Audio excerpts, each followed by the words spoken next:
Credit to the matchmakers for Dana White's Contender series. This week one matchup here is a short notice matchup where Ernie Juarez finds himself with a new opponent. Jose Delgado steps in on about a week's notice or so.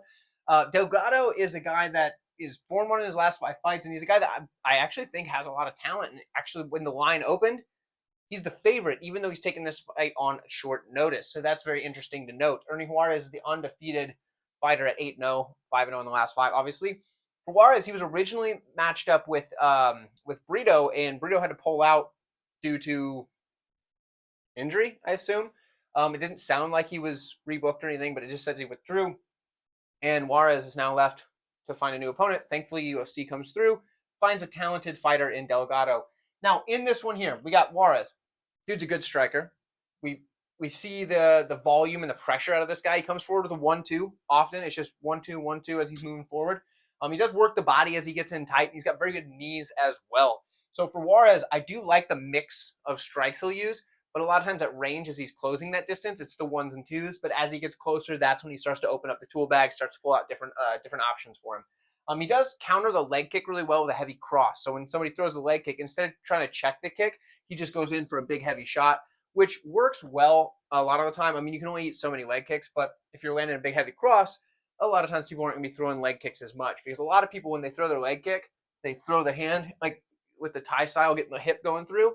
Well, that leaves their face open for that cross to land. So you do have that where Juarez is able to capitalize on it. One thing I both like and dislike is that he is very, very willing to get into a brawl, is Juarez.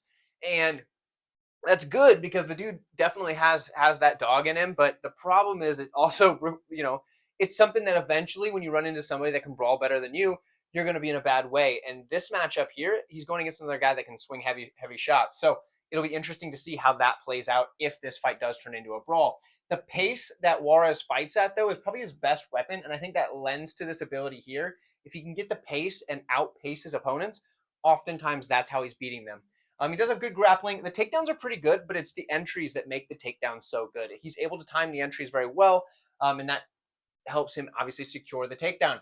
He's very hard to hold down when he is taken down. He's got very good sweeps from his back. He also likes to take backs in those sweeps. So what he'll do is he'll get taken down, and next thing you know, he's taking your back, and he's working from there. Ultimately, Juarez is undefeated right now for a good reason. The guy's very talented. He does have this short notice replacement, though, in Jose Delgado. As I said, the guy's a solid striker. He has very good control over the range, and a lot of that comes from his teeps and knees up the middle, because guys have a hard time coming forward on him when he's hitting them with these teep kicks, and then these knees are the big threat of things like, running into when you go for a takedown, or if you try to crash the pocket and slam heavy shots. If you eat a knee to the body, that's going to hurt quite a bit. So he uses his teeps and knees to control the range, keep his opponents at range until he's ready to come in and start landing his combinations, which he does a very good job of. He's got plenty of power as well. And I think the fact that he's willing to come forward and just land big shots while trying to keep his head moving, rather than having to turtle up and then, fire back, I think that helps him a lot, because he's able to move. And when you move the head, you often load the hip, and that's when he can come back with a big, heavy shot. So a lot of his power comes from where he's positioning his body as he's also getting out of the way of shots. So that is important. I do like that he has good head movement, but I don't like that he relies on it. His hands will often be down kind of by his shoulders, and that does not help protect up here. So even if you've got good head movement, sometimes you will get caught, and that is something that we've seen Delgado have happen. He's been dropped a few times. It's just what happens when you're relying almost exclusively on head movement. Ultimately, though, I think he's a very, very good striker, and I think that this is a very minor. I think it's just as much of a positive as it is a negative. So take that for what you will. He's a good grappler as well. He's got a good body lock takedown. But the thing I like the best about him is the way he floats on top. He's not really heavy, but he's not too light. He just kind of floats there, right? So as guys are trying to move underneath him, he's just kind of like staying on top, but not like he doesn't.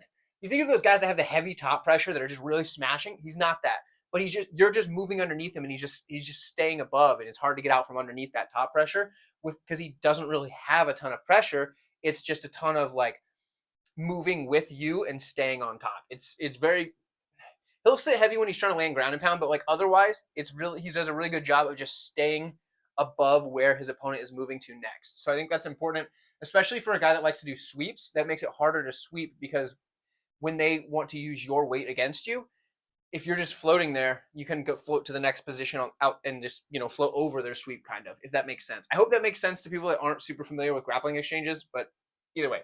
But he will sit heavy when he's going for the ground and pound. That is a different story. Starts landing big elbows, things like that. Ultimately, this is a good fight. This is a really fun fight. The pace, the pressure of Juarez could really end up being a big deal for him because, like I said, Delgado's taking this on short notice, and if this guy starts putting his pace on and we get into the third round, that could be a problem with Delgado. On the other hand, Delgado's a guy that he's going to be able to start working those shots up the middle, and as Juarez is trying to pressure him with that 1-2 that he likes to do as he's coming forward, Delgado's going to be landing those shots to the body, and that's going to be sucking the life out of Juarez and also keeping him on the back foot, giving Delgado the chance to come in and start landing those powerful combinations. I think it's a really, really tough matchup to call. I think this is probably one of the more competitive fights on the card. Might even be the most competitive fight on the card, honestly. I really enjoy this matchup. I'm going to go with the short notice guy, though, in Delgado. I think coming out of, I believe, the MMA lab, he's going to have good coaches.